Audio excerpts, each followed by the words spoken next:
Hi, I'm podcast host Joy Purdy, talking today with a man who has dedicated his life to serving the people of Northeast Florida. A special thank you to these creators whose music you will hear throughout my conversation with Sheriff Bill Leeper. And be sure to share, follow, like, and subscribe to my podcast. Here we are with another edition of Discover the Joy, the Purdy podcast. And my guest is Sheriff Bill Leeper, here in Nassau County, North Florida. What a career you have had. How many years in law enforcement? Let's start there. A long time. I'm in my 48th year in law enforcement, which is something I never, when I started, never thought I would be here this long, would enjoy it this much, but here I am. Yeah. And this was not your only stop, not your last stop. You started way back with the Florida Highway Patrol. That's where I met you, where I was a punk reporter on the street. Right. I would come, run up, get a quick interview with you and take off. Right.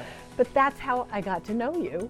And you were with the Florida Highway Patrol for a while. I was with FHP for 35 years. I became the PIO in, it was 1993. And shortly after that is when I met you. Yeah, 95. Out in the field at probably one of the crashes somewhere, and you were trying to get information. So, known you a long time. Mm-hmm. What part of your career has brought you the most joy? Oh gosh, I've met so many people, traveled to so many places, worked with so many people that I've certainly been blessed. I think probably the most joy that I get out of this job is helping people, which sounds kind of simple, but that's the way a lot of people in law enforcement get into the profession. They just want to help people. I want to make a difference in my community. I want to make sure, I grew up here in Nassau County. I want to make sure that our citizens and our employees are safe, and we have the safest county we can have. Yeah, you talk about helping people, which helping people seems to be a reoccurring theme for those who are in law enforcement. And I brought along my copy that you gave me some time ago of your book, Highway of Horror. Right. And you wrote this book to help people. This has a lot of information about crashes you've seen, crashes you've witnessed, crashes that you've had to come upon in the Florida Highway Patrol. And you were a homicide investigator for a while, so. Yeah, that was something that it was on my to-do list, is because I've gone to so many crashes involving people that made mistakes. Just about every crash, there's someone or something contributed to that crash, and it was preventable. So I wanted to talk about some of the crashes I've gone to, some of the people that were affected by those crashes, even when I was young, how I learned about death and in my own family. I want to talk about how to prevent those crashes, and I wrote it for teen drivers and parents of teens to try to get them started off on the right foot, not start having bad habits. Start off with good habits, and hopefully that'll lead to preventing you from being in one of these terrible crashes. And you mentioned in your own family, I know in this book you talk about being 9 years old and losing 2 of your family members to crashes. When I was 9 years old, one of my mama's sister's husband and my mom's brother were killed in a car crash in Lafayette County. They were living in Suwannee County in Live Oak. And I had 4 cousins that grew up without their father. So I learned at a young age that what traffic crashes, someone being killed in crash can do to families. And I watched, 4 of my cousins grow up without their father, which is, you don't think about how it affects others, but it does. But they turned out to be really really great people, all four of them. And it just goes to show that you can make a life out of yourself, even though you have some heartache or some things happen to you that you can't control. Is that why you wanted to get into law enforcement? Well, my dad was a police officer in Fernandina Beach in the 50s and 60s when I was growing up, and I guess he would come home and talk about his day sometimes and kind of pique my interest, I guess. But later on in life, when I had the blessing of being drafted by the New York Mets when I graduated from Fernandina Beach High School, and it was my dream job. I see these pictures back here. That was my dream ever since I was a kid. You know, in school, when the teachers asked, you know, students, what do you want to be when you grow up? You know, I want to be a fireman, I want to be a police officer, I want to be a lawyer or a doctor, I want to be a professional baseball player.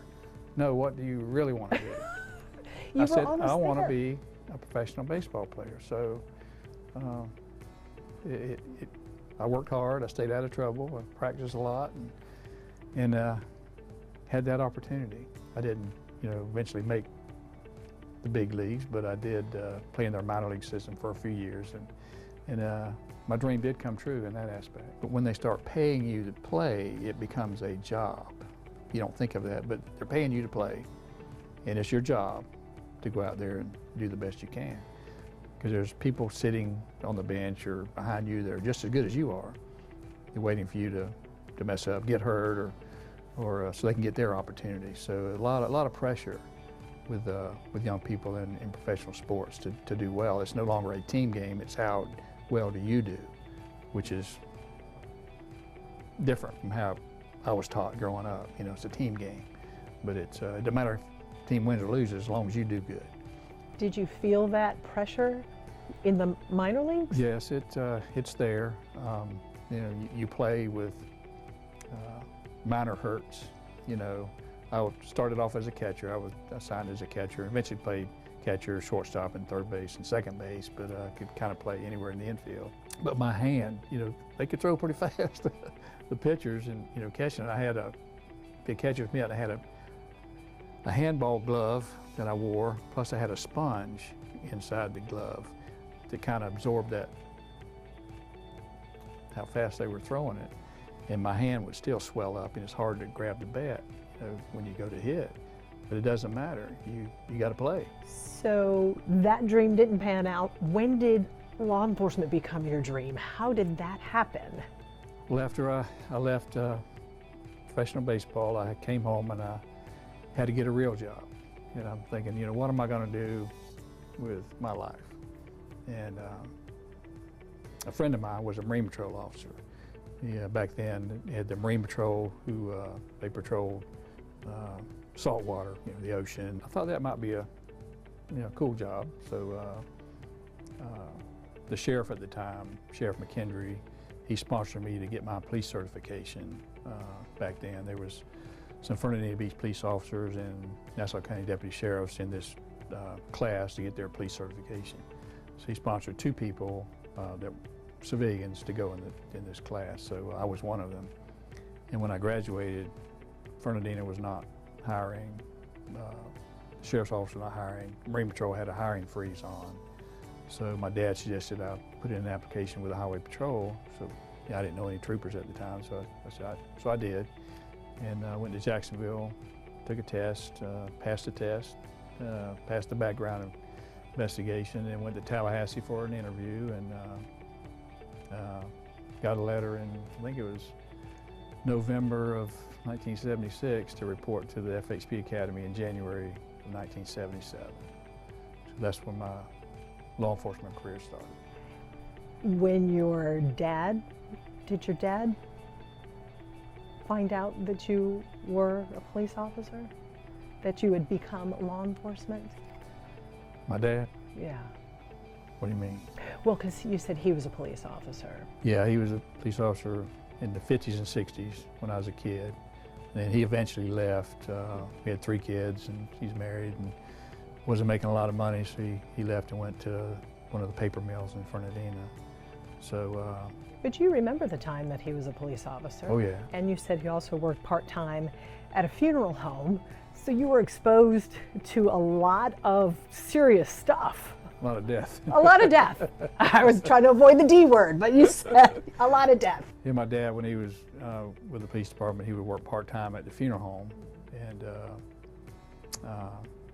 my mom was owned a beauty shop for 35 years or so. And she actually would go down there and fix hair for those ladies who had died. And a lot of them are customers, but if they would give her a picture, she would fix her hair the way that it was. And she did that for over 50 years. Wow. So, Well, what did they think when you became law enforcement? well, I mean, naturally they were proud. I mean, they were really, really proud. And my mom was more worried about, you know, me becoming a police officer than my dad was, since he was, and he enjoyed it. And but you know, the danger aspect of it sometimes is what my mom worried about. But she was, you know, she died 3 years ago, but she was very proud. Now, my father was in law enforcement. He was the Trenton Police Department for 30 years. And I remember growing up with him in law enforcement, and that worry was there for a kid's level. Mm-hmm. Have your kids ever talked to you about your career and what they've seen and how they see you? They're older now, and they can kind of verbalize how they feel about all that. Well, when they were growing up, I would always talk to them about when they were getting near the driving age, you know, about being careful when they're driving, and even had my daughter and my son in some videos that I produced to show the dangers of driving. And they would always, you know, I was worried about too much, you know, worried about them too much, you know, but you know, I've seen what can happen, and I've knocked on doors all times of day and night, and to inform family members that someone they love and care about has been killed in an automobile crash, which is very, very hard to do, because the message you're about to give will change their world forever. And the more you can do to try to prevent that, the better off we all are. Can you tell me, does one come to mind, one of the worst crashes that you've had to be involved with? They're all sad, you know, when you go to one of these crashes and someone's been killed. What's worse is the ones that you know. I can remember a couple here. I was going home. I think it was right before Christmas or Thanksgiving. It was a holiday weekend. I was going to go home and eat lunch with my mom and dad, and I heard a crash go out on US 17 north of Yulee. So I rode up there, and I got there. I pulled up just as fire rescue pulls up, and I get out. It was a head-on collision, two vehicles, and I go to one car, and there's a young person in there, a young driver, who's he's dead. So there was another guy laying in the roadway, and I went over to look at him. He had blood all over his face, and rescue was doing CPR, and every time they would mash down on his chest, blood would come out of his mouth, and I said, oh yes, that's not good.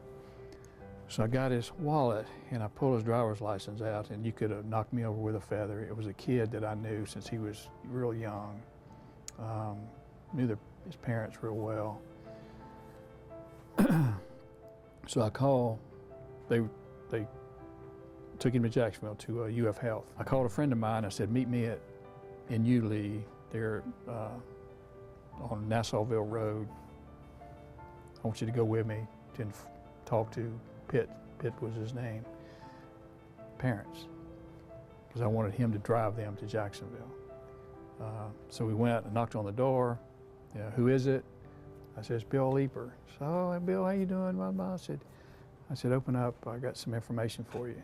So I told them what had happened, that their son had been involved in a bad crash, and he's seriously injured. He's still alive, but he went to Shands in Jacksonville, and I want my buddy here to drive y'all down there, make sure you get down there safely. So they left, and I leave, and I go back to the scene, and before I could get there, I heard over the radio that he had died, which, you know,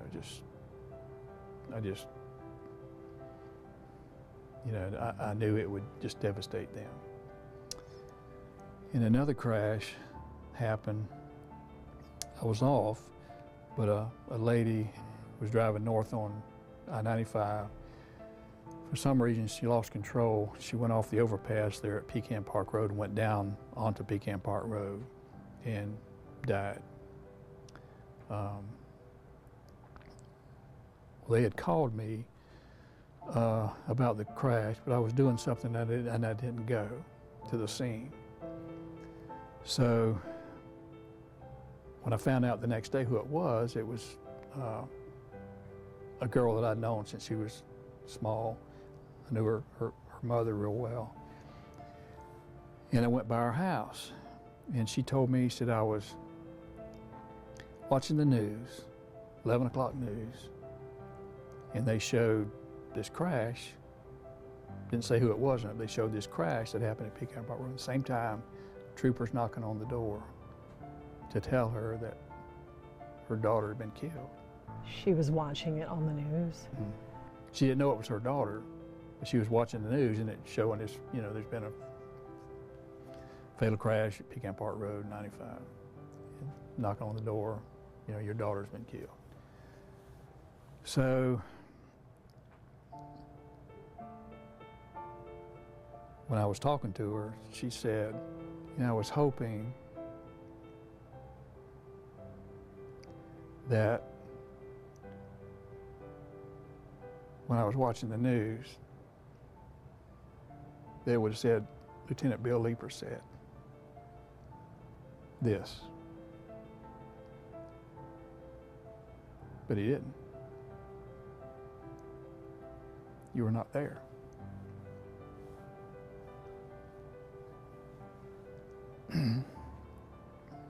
So from then on,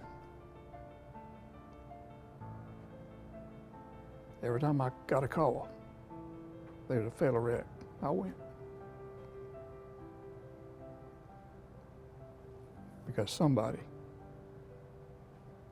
wanted to know somebody was there that cared for them.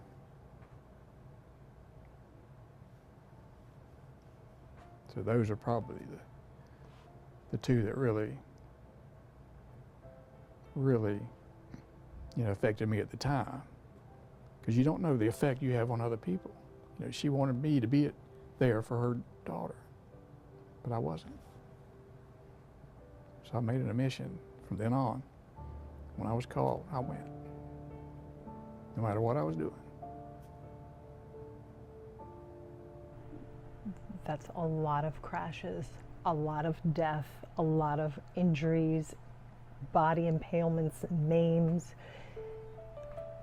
How have you been able to keep going in this career path? Not 35 years with FHP, now with the Sheriff's Office. That's a long time of seeing a lot of that. It is a long time, and it's a lot to see, but you have to have, I guess you have to have an outlet. You can't keep that inside of you. You have to have faith. You know, I have strong faith.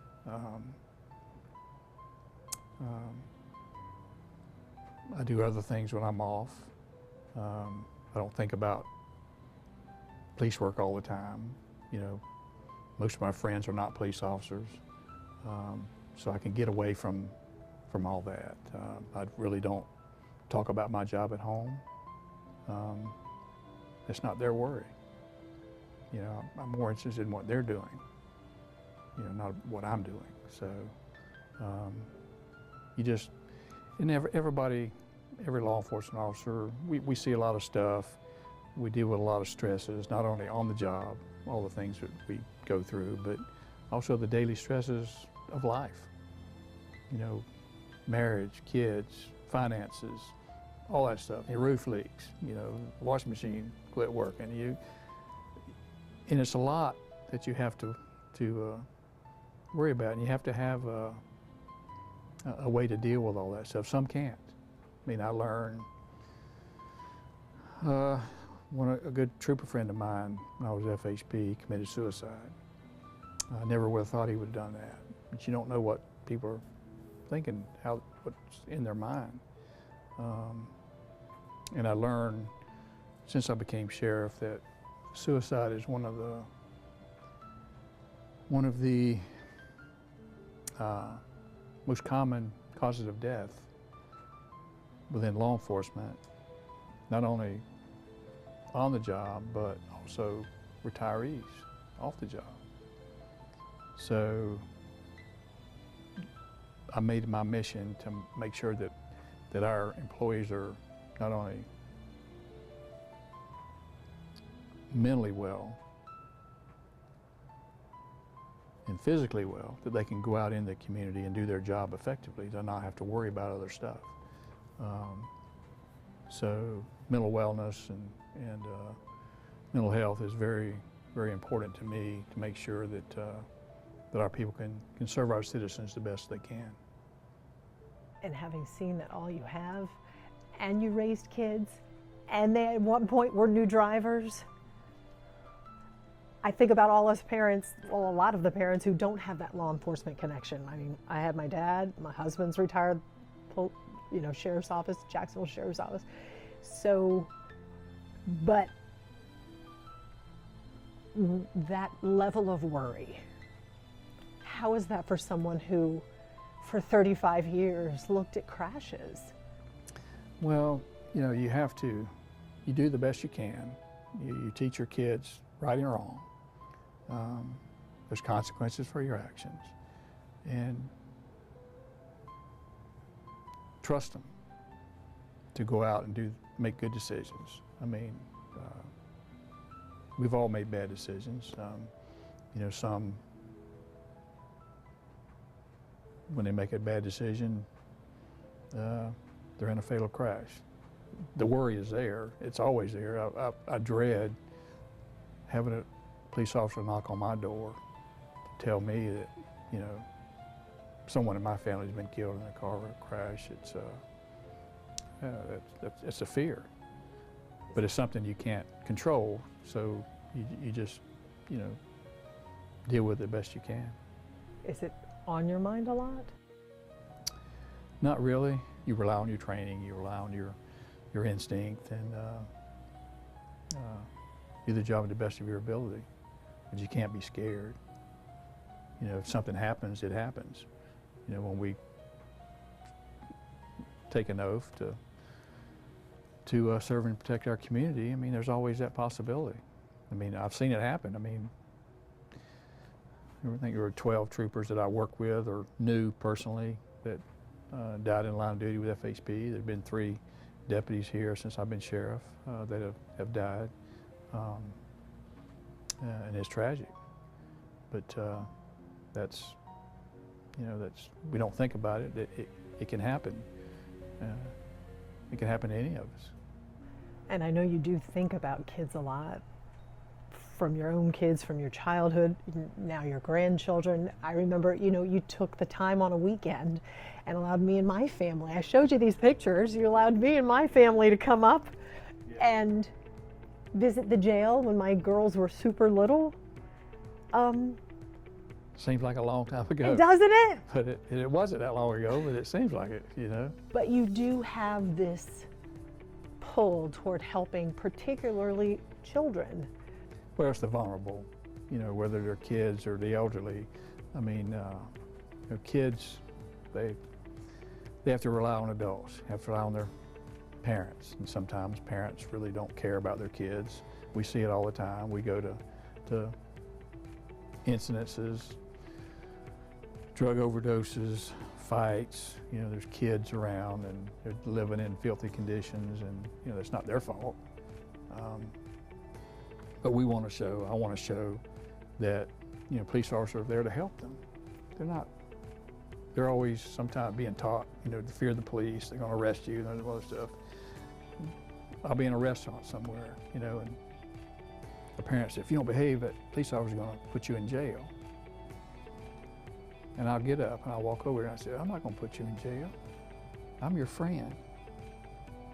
If you're in trouble, you come to me. I can't control what their parents say, but I can put in that child's mind that police are their friend. That if they are in trouble, that's who they go to for help.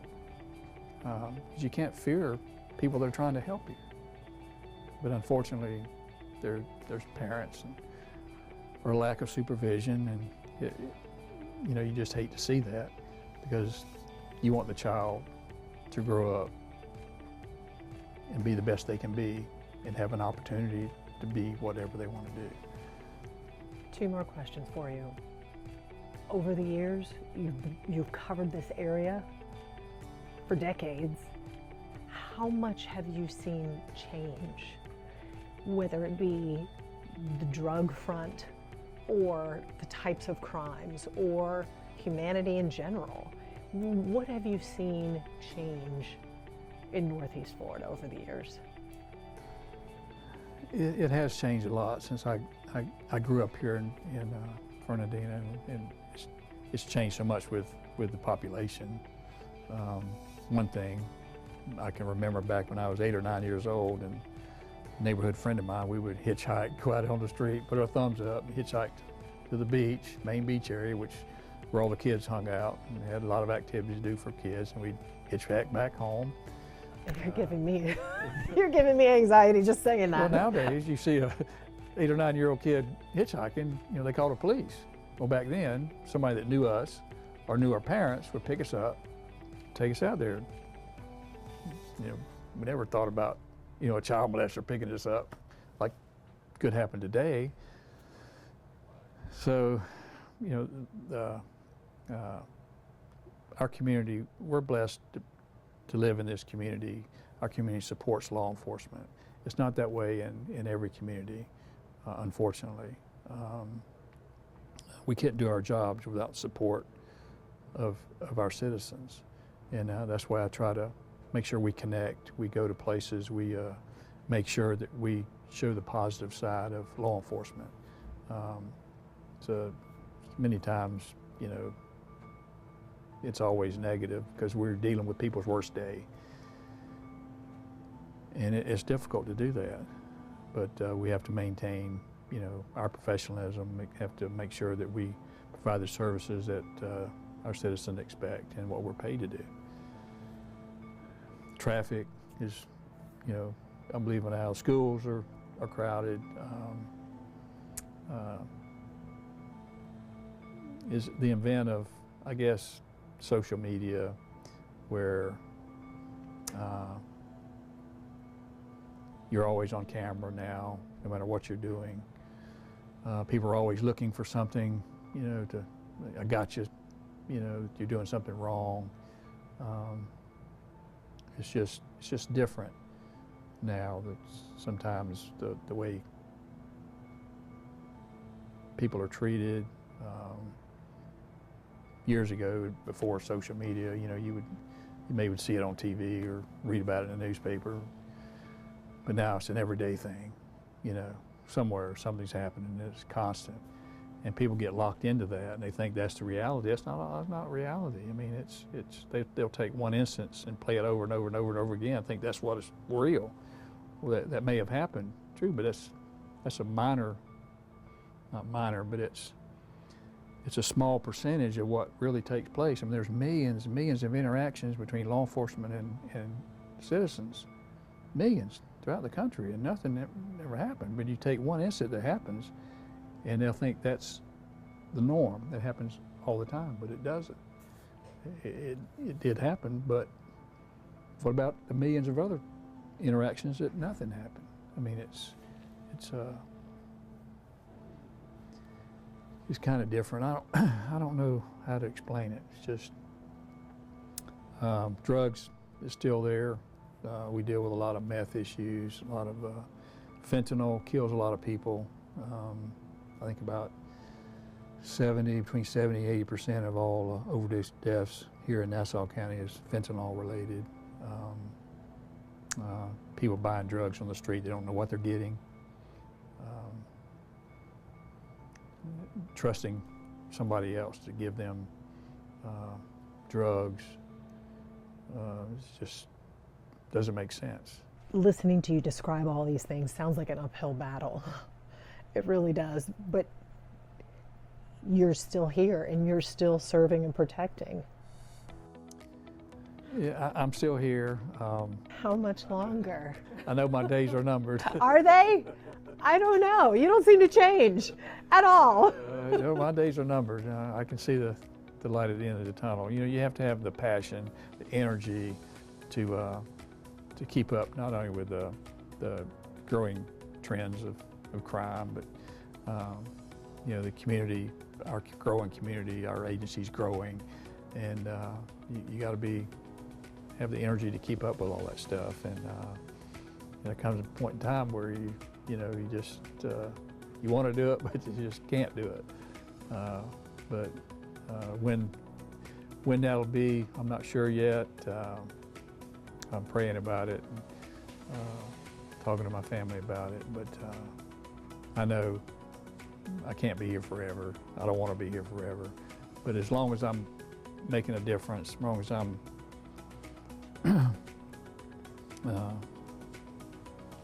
doing the best job I can do, I'll stay. Just making a difference in other people's lives, making sure your community is as safe as possible is a big responsibility. And it weighs heavy on you. You know, making sure your citizens are safe, making sure your employees are safe. I dread getting a phone call late at night or early in the morning because I know it's not good. It's not going to be good. Does that happen often? Very few. Okay, that's good. I read a book several years ago called Living a Life That Matters. And in this book, it talks about philosophy, it talks about the meaning of life and things like that. And because sometimes you wonder, does your life really matter? I mean, you're born, you die. Does that middle part really make a difference? You know, in the grand scheme of things. And there's a quote in the book by Ralph Waldo Emerson. You know, everybody wants to be successful. You know, we all seem to be chasing success. And what is success? It's different for different people. For one, if I graduate high school, I'll be successful. For another, if I graduate college, I'll be successful. Or if I get a particular job, or a promotion, or a particular car, or a house, I'll be successful. But how do we know when we really are successful?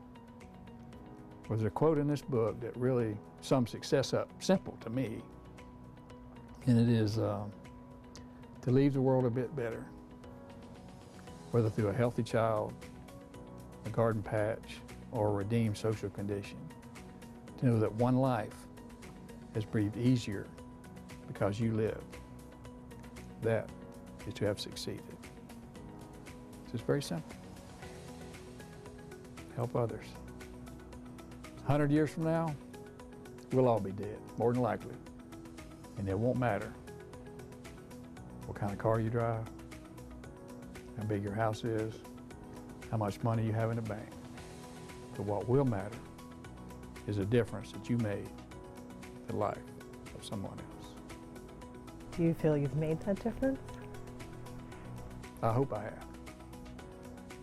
You know, I hope I have. I'm pretty sure you have. Sheriff Leeper, thank you so much. Thank you. It really takes a special calling to serve others in a law enforcement capacity. Thanks for watching. Please share, subscribe, like, and follow my podcast. Thanks.